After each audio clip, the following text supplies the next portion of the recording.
Welcome to episode 270 of The Brainy Business, Understanding the Psychology of Why People Buy. Today's episode is all about scarcity. Ready? Let's get started. You are listening to the Brainy Business Podcast, where we dig into the psychology of why people buy and help you incorporate behavioral economics into your business, making it more brain-friendly. Now here's your host, Melina Palmer. Hello, everyone. My name is Melina Palmer, and I want to welcome you to the Brainy Business Podcast. Today's episode is all about scarcity. This is a term you're likely familiar with, but I'm willing to bet you aren't using it in all the ways it can be leveraged in your life and business. The term gets thrown around a lot, and people know some of how it works, but the nuance is so much more than you can imagine. This refreshed episode, which originally aired in the fall of 2018, will introduce you to the depth that this topic can have to set you up for this Friday's episode with Dr. Mindy Weinstein, author of the book, The Power of Scarcity, which will absolutely blow your mind. It's so good, and there's so much depth and nuance on scarcity in a way that I've never heard anyone else talk about it. We, of course, can't get into all of it in the episode, so you definitely want to pick up your copy of The Power of Scarcity. There's a link in the show notes for this episode and that one to make it easy for you. And definitely subscribe to the Brainy Business Podcast if you haven't already, so you can be sure to get that when it comes out immediately, because you don't want to miss this one.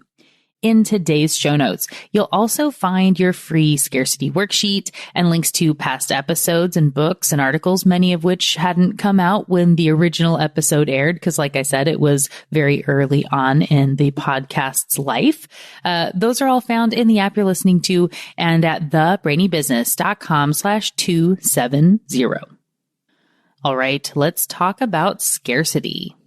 In traditional economics, scarcity occurs when an item has limited availability but unlimited desire for that item. This can include natural resources like oil and water, or more abstract concepts like time. Time is a very scarce resource we all wish we had more of. And while scarcity exists in every resource in some way or another, nothing is truly unlimited. What happens when we know something is scarce? That's where behavioral economics steps in. Studies have proven that we see things as more valuable when they're less readily available. One study showed an advertisement for the exact same watch with two different descriptions. One said, "New edition, many items in stock."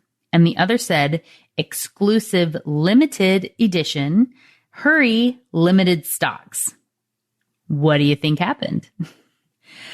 People were willing to pay 50% more on average when the advertising said the watch was scarce, an exclusive limited edition with limited stock, than when there were many in stock. Remember, the watch is exactly the same in both cases. This is not the first time I've mentioned scarcity on the podcast.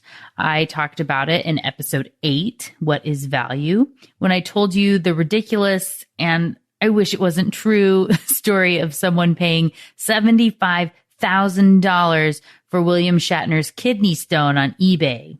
Ugh, still creeps me out. And what about stamps? Even with regular price increases, they're still worth less than 50 cents a piece unless they're printed with errors. Did you know the most valuable stamp in the world, the British Guiana, is valued at $11.5 million?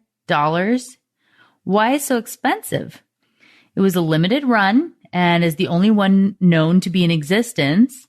But sorry if you collect stamps. Who cares? It's still just a piece of paper. What about the first silver dollar printed and issued by the U.S. government? It's called the Flowing Hair Silver and Copper Dollar, and it sold for $10 million at auction. It was printed in 1794 or 1795 and was the first issued after the federal mint was established. What about the ones the next year? Looks like the 1796 draped bust dollar is valued at just $794, which is still a lot considering it's a $1 coin. Unless it's in certified mint state, where it could be worth as much as $60,000. Again, the range on this coin, depending on its condition of how dirty or shiny it is from $800 to as much as $60,000. And if it had the luck of being pressed just a few weeks or months before, it could have been worth as much as $10 million. Again, for a $1 coin. Scarcity and value are closely tied together, and for some reason, our crazy brains think less equals more in this case. Scarcity also triggers loss aversion, which I've talked about a lot. We have a whole episode dedicated to that, episode 9, that first Behavioral Economics Foundations episode. So I'm not going to get into it too much, but when something is scarce, it triggers our loss aversion because we don't want to miss out on the opportunity. If you have not yet listened to the episode on loss aversion, I recommend checking it out. I'm not going to dig into loss aversion very much here, but as I talked about in that episode, avoiding a loss is a huge motivator for humans, double the joy felt by a gain. When combined with scarcity, that fear of regret, which will have its own episode soon, combined with an aversion to losses, is a powerful motivator of action. There are tons of examples of scarcity out there, and I'm going to give some examples of big brands using this regularly to help you find ways to apply the concept in your own business. First, I have to start with Costco. If you have a membership to Costco, you likely buy all sorts of things from them, and they promote stocking up on your favorite items, not just because they're available in bulk, but because they might not be there if you come back tomorrow. This is a scarcity mindset. If you own a retail store, it might be hard to think about copying this. Can you imagine a customer comes in and asks for something they saw and wanted yesterday or an hour ago, and you say, "Sorry, we're all sold out. Things go really fast around here." And then you don't move heaven and earth to find the item for them or make a new one because it's gone. And you know that eventually they will learn just like everyone else. Of course, customer service still matters. You should be helpful and friendly, but scarcity can only take effect when items are truly limited, meaning not everyone gets one. One thing Costco has that really complements their scarcity model is a fantastic return policy. This makes it so people are not scared to buy a few extra items and hope they will like them because they know they can always bring them back if it doesn't work out, and they're better safe than sorry. And as I mentioned when I talked about satisfaction and money back guarantees in the It's Not About the Cookie series, most people do not end up returning items or taking advantage of those guarantees or mail-in rebates. So the benefit is worth the risk for stores like Costco. And they could be for you as well if you combine this awesome return policy scarcity opportunity. Now on to one of my favorite big brands to showcase, Starbucks. You might be thinking, Starbucks, they have the same drinks everywhere, every day. I can get my iced chai in the winter or the summer. If that was your response, I have 3 letters for you. PSL. If you are a fanatic, you know what this means and are likely celebrating the return of PSL already, as it's in season, so to say.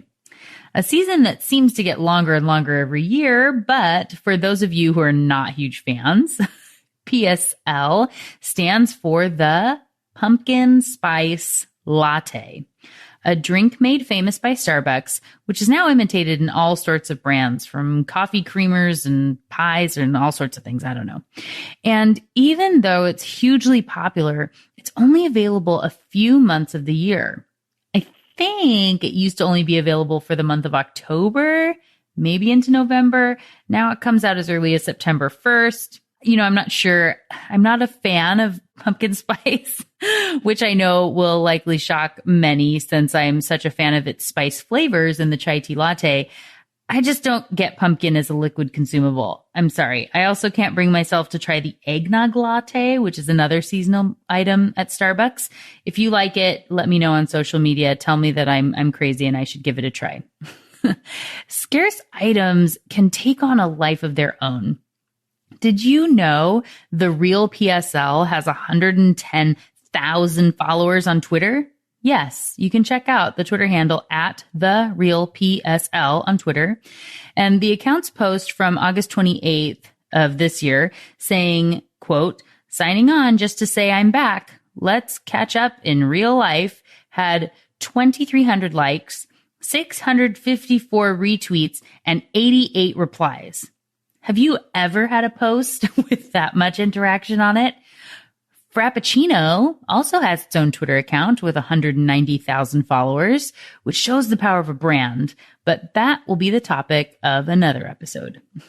Scarcity can create cult followings, which means other people do the marketing for you. They get excited and talk and spread the word on your behalf, making the brand bigger than anything you could do on your own. Word of mouth is a powerful thing, and scarcity can be a big driver of it.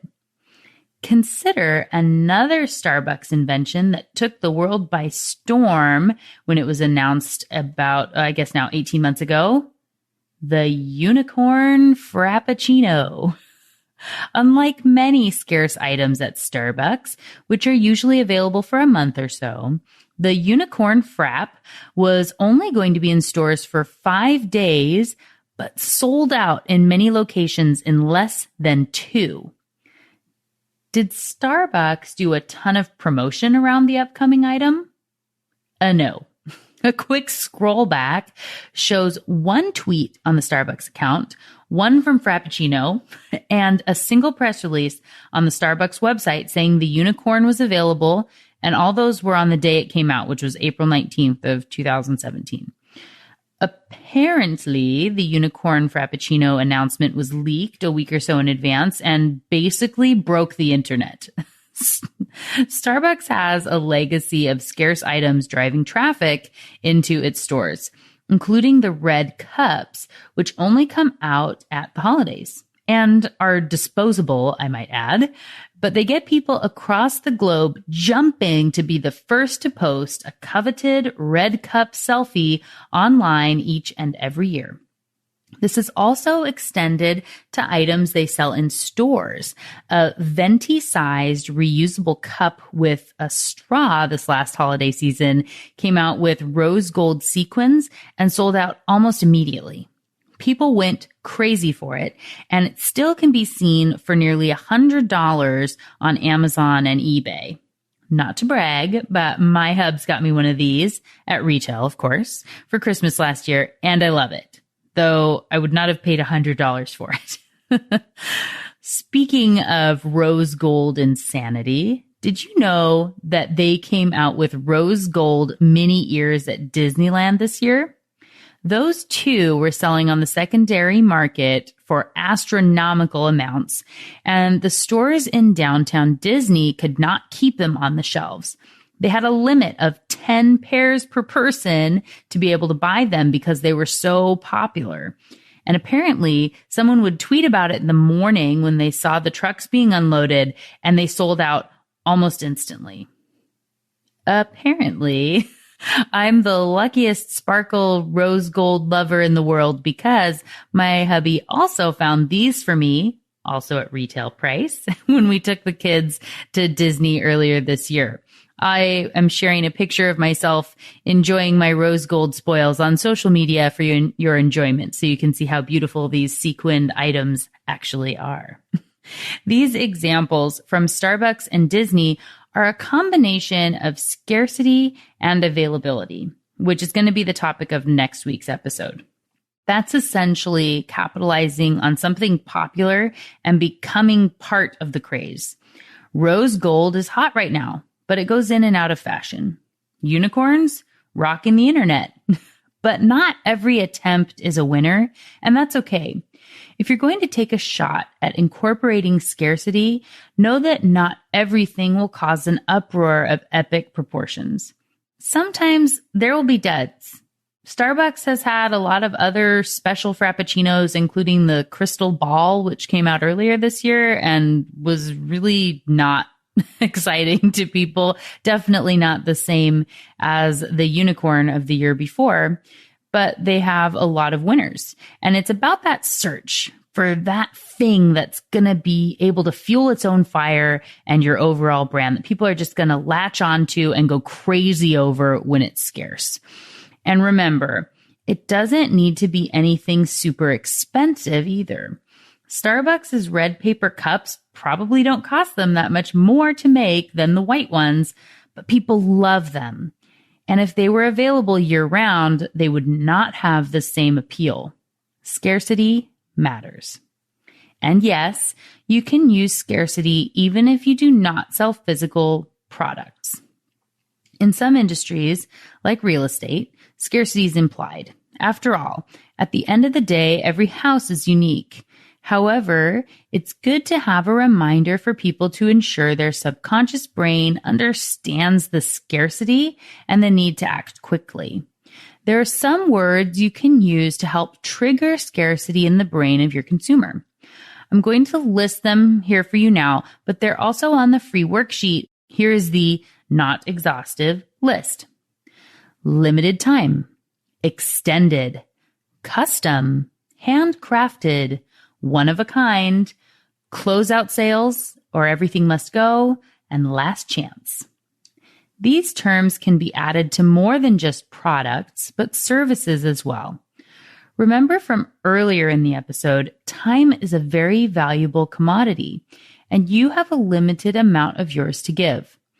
Instead of saying you are, I'm very busy, but I'll work to squeeze someone in, there's often value in holding firm on hours. Think of a doctor's office or a massage therapist or dentist. When their time is booked, it's booked. Even if you have to book 2 or 3 months out. If you say instead to your clients, I have one spot available on my calendar next week. Would you like to book that now? The mind starts to get a little scared and doesn't want to lose the new opportunity. Especially make sure, just like we talked about last week on episode 13 about mindset, you need to say it with confidence. If you're waffling or it doesn't sound like you're quite sure that maybe you'll make an exception, it's not going to have the same effect. So you have to be firm in saying that that's the only spot that's available or whatever it is. And if you do a promotion or discount, make sure it's short term and remind people when it ends. Similarly, you can limit the quantity available. If you're selling tickets to a workshop or a class, for example, set a limit and stick with it. Let people know that is all there is, and once they're gone, they're gone. When's the last time you booked a flight online? Have you noticed their messaging that says, hurry, only 2 tickets left at this price? That's scarcity in action, and the same thing I'm recommending for you in your service-based business. If you do not sell a product yourself, you can still use scarcity by putting on a contest. As with anything, the important thing is to know what the goal is. What do you gain from it? Are you looking for a social media following, word of mouth, email addresses? Be clear that you know the intent before you go through the process of setting up a contest. When I ran the marketing department at Verity, which is a highly regulated financial institution, I still found ways to use scarcity. We gave away gift cards for a night out on social media to promote our credit card with dining rewards and gain followers. We gave away $100 every day for a month through random drawings for people who opened accounts during a new member promotion. We gave away $5,000 via random drawing for people who applied for a home equity line of credit during a specified time, and many more. Now, here's my disclaimer. Of course, everything we did complied with gambling laws. Check the laws in your own state before you go down any sort of contest path. These can work really well for you, but there are a lot of rules and you need to make sure that you play the game. Okay. There are so many examples of scarcity, it would be impossible to capture them all today. However, I chose this time of year for this episode for a reason. The holidays are full of scarcity examples. As I mentioned earlier, there are special holiday editions of treats, including pumpkin spice, eggnog, and gingerbread lattes at Starbucks. Retail's put on promotions. Black Friday is full of scarcity examples, lots of special offers that get people excited to come into the stores. And the big toy of the season changes from year to year, but the tactics are pretty much always the same, whether it's Cabbage Patch Doll, Furby, Nintendo, or Tickle Me Elmo. Back in 1996, when the world went crazy for Elmo, it was said that the laughing dolls were going for as much as $1,500 on the resale market because there weren't any available in stores. Look around and see just how often this is used, and you will be amazed. And also check to see which offers seem enticing and which seem off-putting. It's easy to sound like a cheesy infomercial when you're using scarcity, so take a step back and don't get too over the top. Think exclusivity rather than cheesy sales tactic. And speaking of using scarcity in an exclusive fashion, I want to end this episode with an example of probably the most widespread example of scarcity in the world. Have you ever bought, received, coveted, or worn a diamond engagement ring? I'm guessing about 99% of the audience is saying yes to that question. Did you know that diamonds are not really all that rare? Or that diamond engagement rings, especially with large, spectacular center stones, were not popular until the early 1940s? Or that the slogan of "a diamond is forever" was essentially created to ensure people would never try to resell their diamonds, but hold on to them forever and not disrupt the market?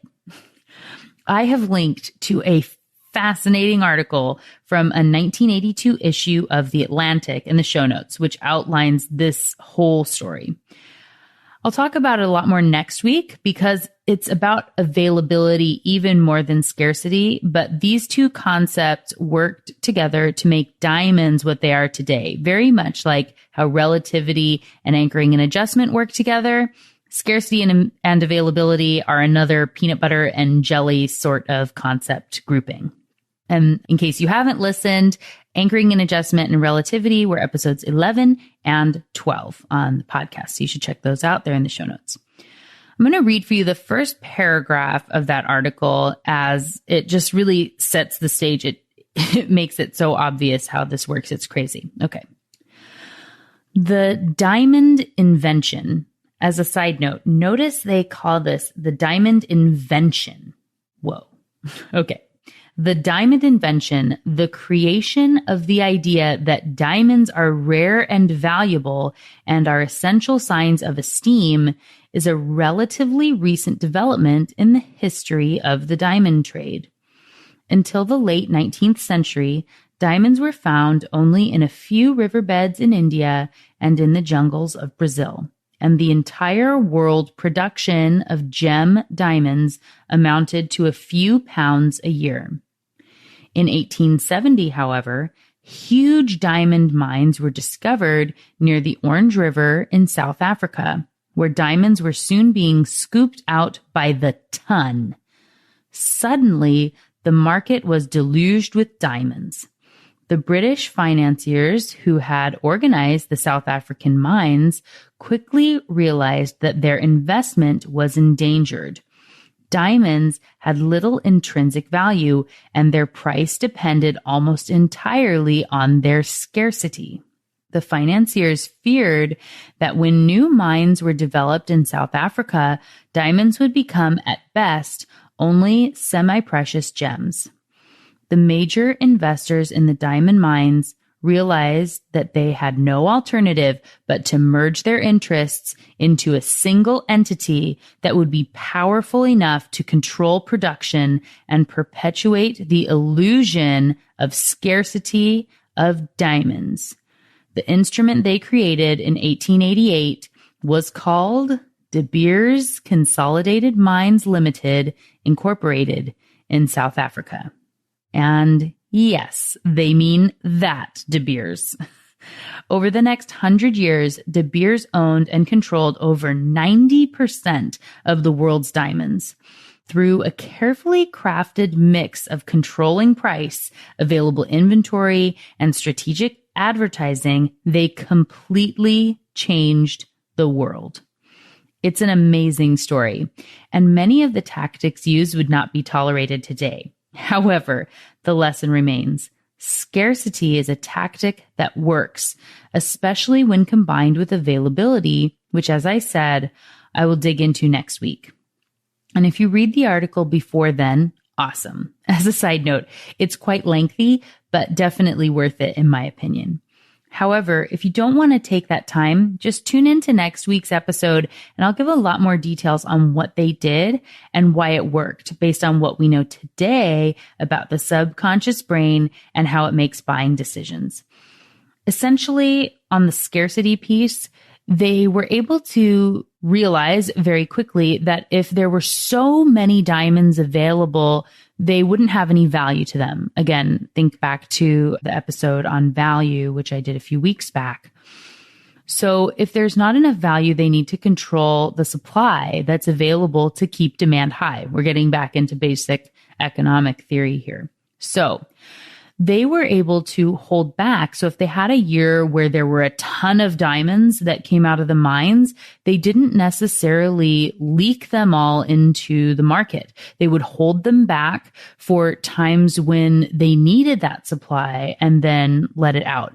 But over time, after this article came out, several years later, then the diamond market has really shifted in that other players have come into the mix. And this recap from The Atlantic goes into other countries discovering diamonds and De Beers trying to buy them out from Russia and Australia and Israel. And it's really just a fascinating story. But all the lengths they went to make sure that they were able to protect the investment that they had and keeping their not scarce resource looking as though it was actually scarce.